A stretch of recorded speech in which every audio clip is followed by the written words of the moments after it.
Hotstar पर आई चिरैया series को लेकर बहुत कुछ सुन चुकी थी। कुछ इसे प्रोपेगेंडा बता रहे हैं, कोई हिंदू परिवार को दिखाने पर सवाल उठा रहे हैं, कोई डेटा और तथ्यों को गलत बता रहे हैं, तो किसी को ये मानने में ही दिक्कत हो रही थी कि मैरिटल रेप जैसा कुछ भी होता है। ये सीरीज मैरिटल रेप के सामाजिक मुद्दे पर बनी है और पूरी तरह उसे टॉपिक के इर्द गिर्द घूमती है।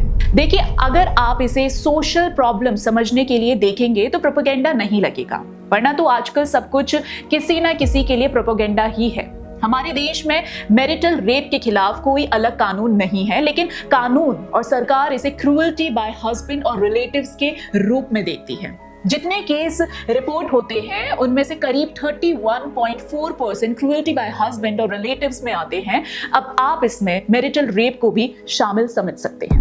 जैसे सीरीज में अरुण बिना पूजा को समझे उसकी बात सुने, उसके साथ जबरदस्ती करता है। वो उसे मना नहीं कर रही थी, बस समय मांग रही थी क्योंकि वो बीमार थी, डरी हुई थी। वो कम्युनिकेट करना चाहती थी पर वो उसकी बात नहीं सुनता। क्या ये सही है? पर सभी पति ऐसे नहीं होते हैं और सीरीज में भी यही दिखाया गया है।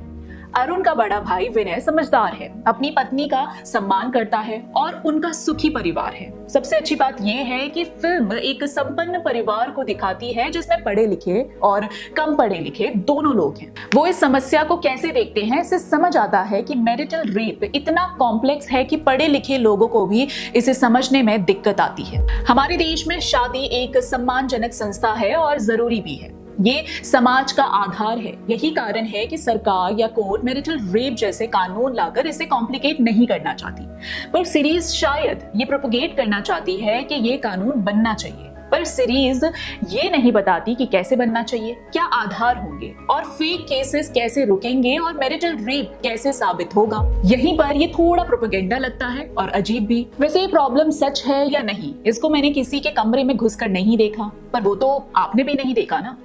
तो आपने कैसे तय कर लिया कि मैरिटल रेप नहीं होता?